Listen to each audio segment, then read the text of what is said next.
Hello everyone, स्वागत है आप सभी का जोनियंस केमिस्ट्री क्लासेस में।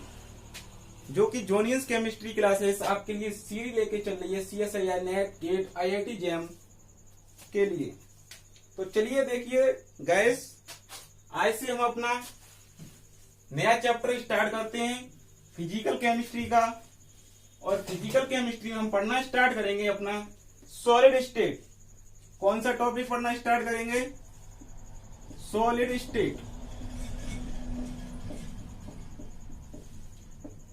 अगर इसके नंबर ऑफ मार्क्स की बात करें तो CSIR नेट में 6 to 10 मार्क्स का आता है। नेट में 6 to 8 मार्क्स का आता है, या 10 मार्क्स का कर लो। यहाँ पर 10 मार्क्स तक का अपने CSIR नेट में हमारा सॉलिड स्टेट आता है। और अगर गेट की बात करें तो इसका हाफ कर लो। तो नंबर ऑफ मार्क्स से इंपॉर्टेंट है और ये ज्यादा चैप्टर बड़ा भी नहीं है, तो यहाँ पर हम अपने कवर करके चलेंगे बहुत आसानी से, धीमे धीमे स्लो समझते हुए सॉलिड स्टेट को चलेंगे और एक्चुअल में सीखेंगे सॉलिड स्टेट है क्या नहीं है। तो ये जो आपकी ये वाली फर्स्ट वीडियो है, जो फर्स्ट लेक्चर है सॉलिड स्टेट का, इसमें हम अपना देखेंगे इंट्रोडक्शन पार्ट।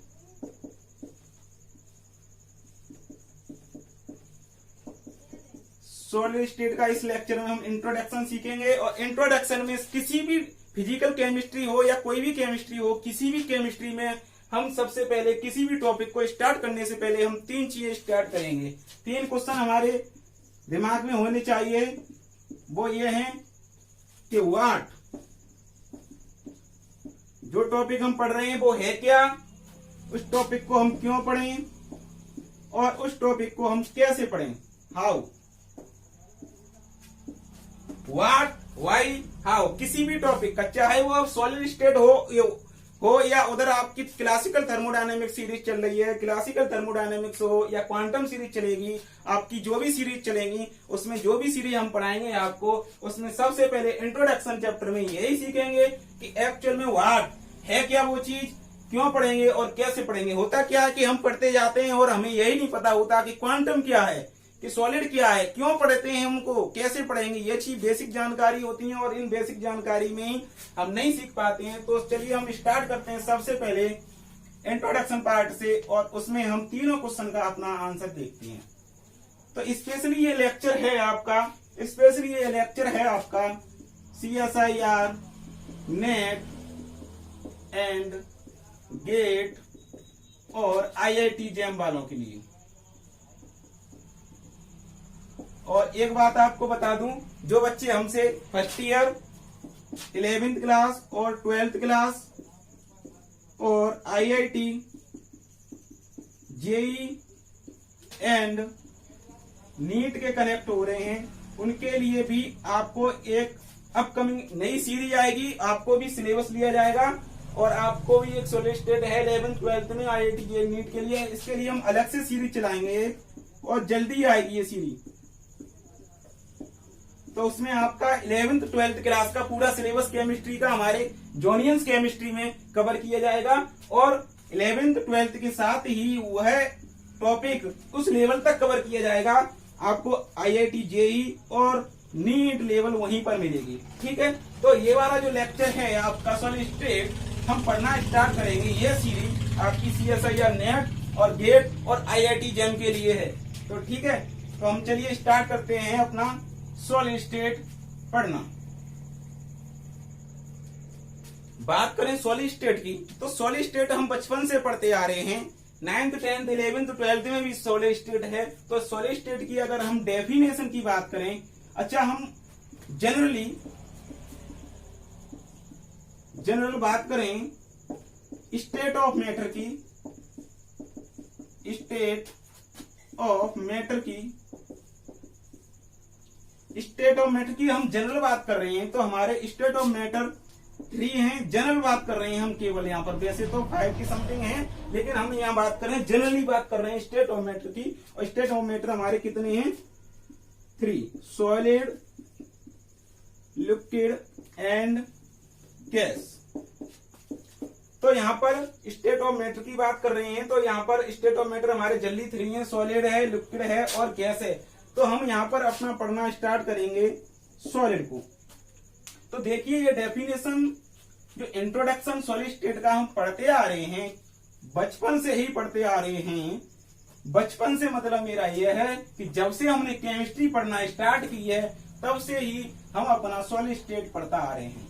तो सॉलिड स्टेट की हमने डेफिनेशन यह पढ़ी है कि जो इंटरन्यूक्लियर फोर्सेस होता है, इंटरन्यूक्लियर जो फोर्सेस होते हैं किसी भी एटम्स, आयंस या मॉलिक्यूल्स। हमारा सॉलिड किससे मिलकर बने होते हैं?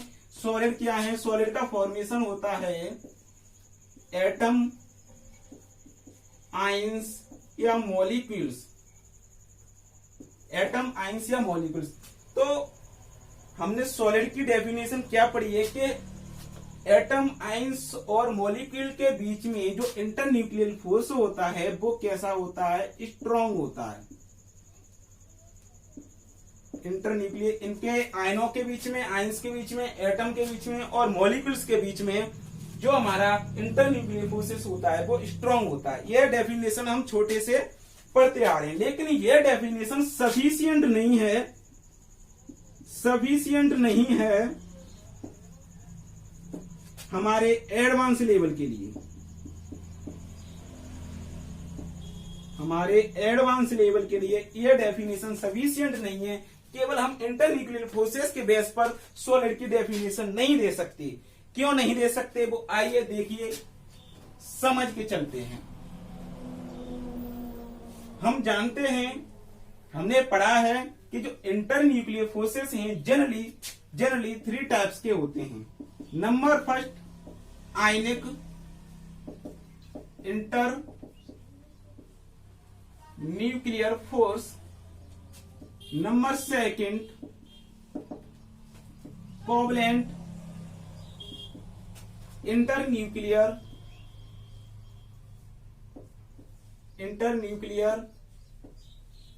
फोर्स और नंबर थर्ड है आपका वैन डर वाल्स फोर्स।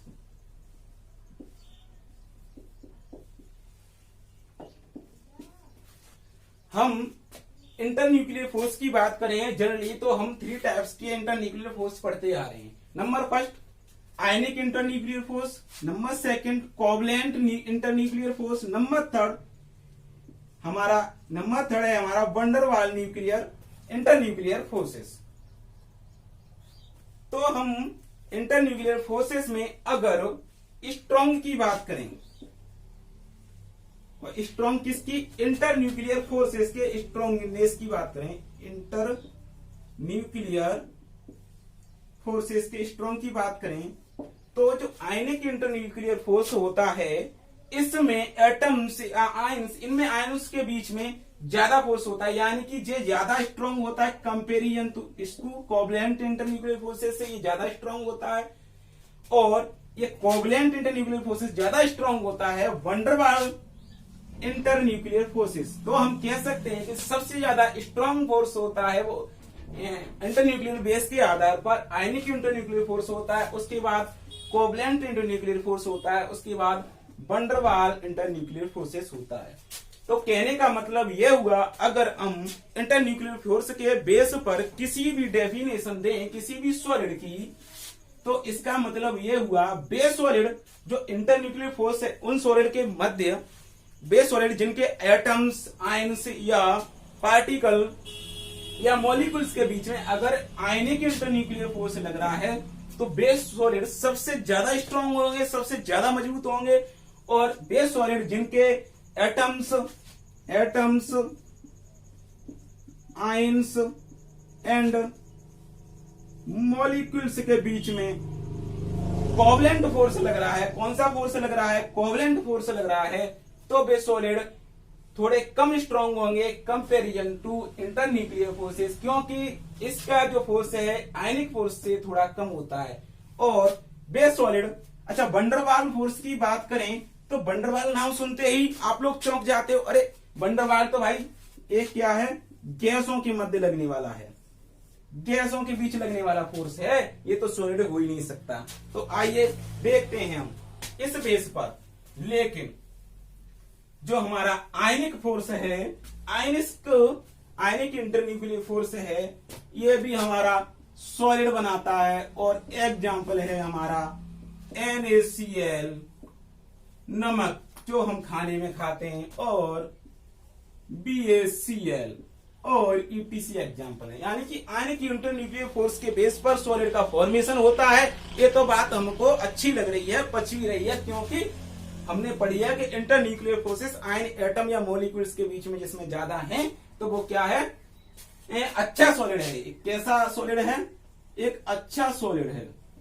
ठीक, तो ये तो बना रहा है, एक अच्छी बात है। लेकिन इससे ये कम है, इसके बीच का फोर्स, इसका इंटरन्यूक्लियर फोर्सेस कम है कोवैलेंट का। तो क्या ये भी क्वेश्चन उठता है, क्या ये भी सॉलिड का फॉर्मेशन कर सकता है? क्योंकि इसका इंटरन्यूक्लियर फोर्सेस आयनिक का इससे तो कम है, इसका कम है, इसका ज्यादा है। ये तो बनाएगा ही बनाएगा सॉलिड, क्योंकि हमने डेफिनेशन बनाया। क्या ये भी बना सकता है? यस, ये भी सॉलिड का फॉर्मेशन कर सकता है। और तुम्हारा एग्जाम्पल है शुगर, चीनी जो आप यूज करते हो खाने में। और इसका एक और एग्जाम्पल है आपका यूरिया, जो ऑर्गेनिक कंपाउंड में सबसे पहले खोजा गया था। और इसका एक और एग्जाम्पल है, और सुनिए बेहतरीन एग्जाम्पल इसका क्या है, वो है डायमंड। दुनिया का सबसे बेहतरीन सॉलिड और सबसे अच्छा चमकने वाला सॉलिड हमारा डायमंड। और जो किससे बनना है, कोवैलेंट इंटरन्यूक्लियर फोर्सेस से ही बनना है। और जबकि दुनिया का सबसे बेहतरीन सॉलिड किससे बनना चाहिए, आयनिक इंटरन्यूक्लियर फोर्स से बनना चाहिए। क्योंकि इनके बीच में और इनके बीच में जो फोर्स होता है, फोर्स ऑफ अट्रैक्शन होता है, वो आयनिक इंटरन्यूक्लियर के बीच में फोर्स ऑफ अट्रैक्शन ज्यादा होता है comparison to covalent nuclear force के। तो इससे बेहतरीन बनना चाहिए, लेकिन ऐसा नहीं है। हमने सोचा कि इससे बन सकता है, इससे बन भी रहा है, और दुनिया का सबसे बेहतरीन सॉलिड डायमंड बनना है। ठीक है, अच्छा, उसके बाद आइए वंडर वाल फोर्स पर। अब वंडर वाल फोर्स का नाम सुनते ही हम कहते हैं ये तो केवल गैसों के बीच लगने वाला फोर्स है, ये सॉलिड का फॉर्मेशन कभी नहीं कर सकता। लेकिन ऐसा नहीं है, हमारा वंडर वाल फोर्स से भी हमारे सॉलिड का फॉर्मेशन होता है। एग्जाम्पल के लिए I2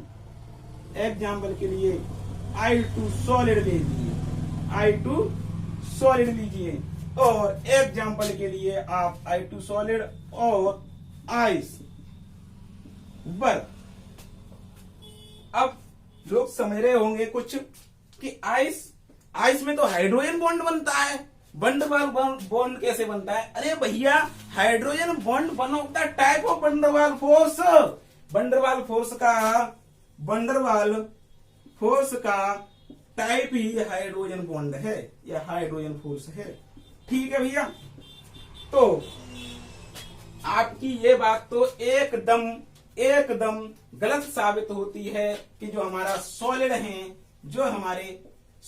हैं ये स्ट्रॉन्ग इंटर न्यूक्लियर फोर्सेस हैं। यानी कि स्ट्रॉन्ग इंटर न्यूक्लियर फोर्सेस के बेस पर हमारे सॉलिड की डेफिनेशन होती है।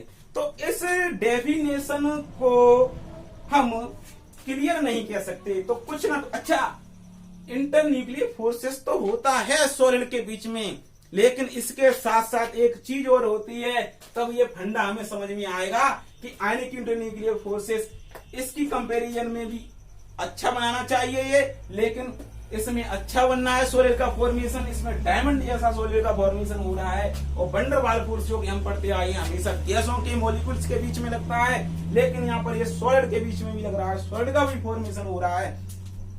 तो इसका मतलब ये हुआ कि जो हम डेफिनेशन सॉलिड स्टेट की पढ़ते आ रहे हैं बचपन से, वो बिल्कुल गलत पढ़ते आ रहे हैं। तो अब एकदम सही डेफिनेशन सॉलिड की क्या होगी, तो उसको आइए हम देखते हैं।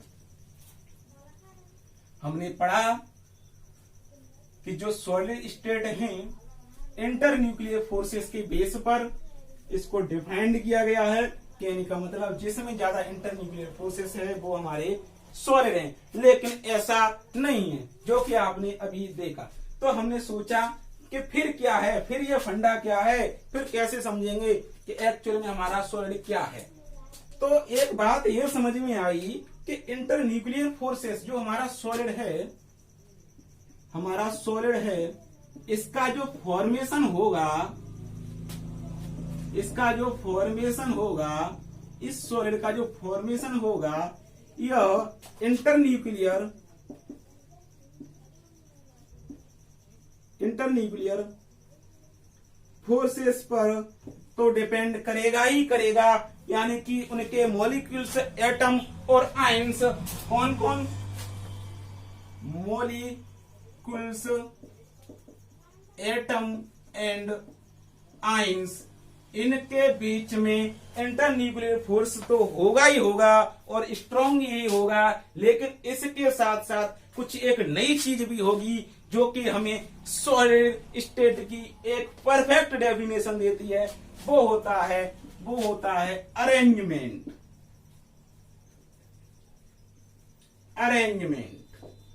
मीन्स कि जो हम सॉलिड बन रहा है उसका अरेंजमेंट कैसा है, इस चीज को हम फोकस करेंगे, इस चीज को हम स्टडी करेंगे कि हम जो सॉलिड का फॉर्मेशन है वो इस बात पर भी डिपेंड करेगा कि वो अच्छा सॉलिड है या थोड़ा वीक सॉलिड है या स्ट्रॉन्ग सॉलिड है। वो इस बात पर डिपेंड करेगा कि उसका अरेंजमेंट कैसा है। हाँ, इस बात पर भी डिपेंड करेगा कि उसके बीच में इंटर न्यूक्लियर फोर्सेस कैसा है, लेकिन इसके साथ साथ वो इस चीज पर भी भाई डिपेंड करेगा कि उस चीज का अरेंजमेंट कैसा है।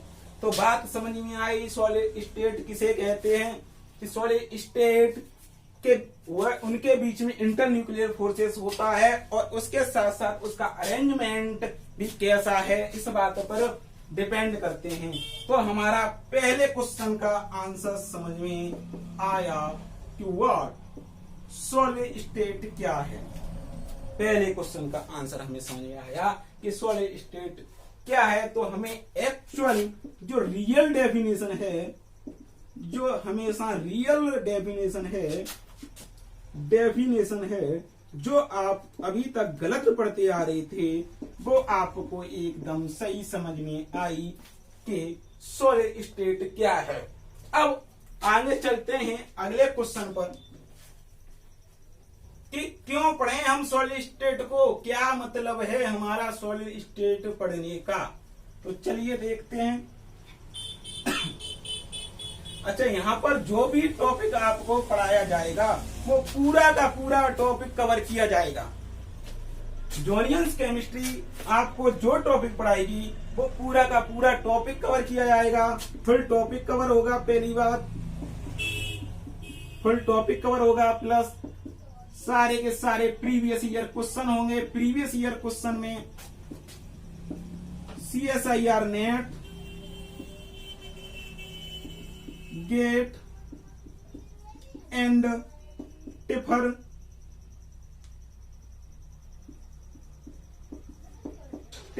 एंड IIT JEM, ये सारे के सारे प्रीवियस ईयर क्वेश्चन कराए जाएंगे और आपको साथ में ही PDF भी दी जाएगी, नोट्स की PDF फाइल भी दी जाएगी, नोट्स की क्लास नोट्स की PDF फाइल दी जाएगी और साथ में ही क्वेश्चन अप्रोच करने की, यानी कि क्वेश्चन अप्रोच फंडा चलेगा। यहाँ पर एक टॉपिक खत्म करने के बाद में 1 या 2 लेक्चर आया करेगा। जैसे मान के चलिए अभी हम थर्मोडायनामिक सीरीज चल रही है, उधर क्लासिकल थर्मोडायनामिक सीरीज चल रही है, तो क्लासिकल थर्मोडायनामिक सीरीज खत्म होने के बाद में क्वेश्चन अप्रोच करने का फंडा सिखाएंगे कि उसमें CSIR NET, GATE, IIT JEM में किस लेवल के क्वेश्चन आएंगे और वो क्वेश्चन उस टाइप के क्वेश्चन को कैसे डील करेंगे। वो सीरीज चलेगी 1 या 2 लेक्चर में, क्वेश्चन कैसे सॉल्व करने हैं। और उसके बाद प्रीवियस ईयर क्वेश्चन सॉल्व कराए जाएंगे। प्रीवियस ईयर क्वेश्चन में CSIR NET, GATE, paper, IIT JEM level तक कवर किया जाएगा और उसके बाद आपको PDF क्लास नोट्स की PDF भी प्रोवाइड की जाएगी। तो बने रहिए और ज्यादा से ज्यादा लोग हमारे साथ जुड़िए और सभी को जिससे कि फायदा हो सके हमारे चैनल से जुड़ने से, और आपको बेहतर से बेहतर देने का हम ट्राई करेंगे। तो देखिए, एक चीज समझ में आई कि जो हमारा सॉलिड है उसका फॉर्मेशन जो होता है वो दो चीजों पर डिपेंड करेगा। नंबर फर्स्ट कि उसके बीच में इंटरन्यूक्लियर फोर्सेस कैसा है, इंटरन्यूक्लियर फोर्सेस कैसा है, और नंबर सेकंड उसके अरेंजमेंट पर डिपेंड करेगा। किस पर डिपेंड करेगा? उसके अरेंजमेंट पर भी डिपेंड करेगा। ठीक है, तो चलिए हम स्टार्ट करते हैं अपना अरेंजमेंट क्या फंडा है। इस अरेंजमेंट को हम देखते हैं। अच्छा, फोर्सेस की, इंटरन्यूक्लियर फोर्सेस की बात तो हमने बता दी, कैसे डिपेंड करेगा। जितना ज्यादा होगा इंटरन्यूक्लियर फोर्सेस एटम या आयन के बीच में और उनके बीच में, उतना ही अच्छा सॉलिड बनाएंगे। लेकिन एक्सेप्शन है, वो मैंने बताया आपको कैसे होता है। वो चीज किस पर भी डिपेंड करेगी? अरेंजमेंट पर। तो हम यहां पर अरेंजमेंट लेकर के चलते हैं कि फंडा क्या है अरेंजमेंट का सॉलिड स्टेट में।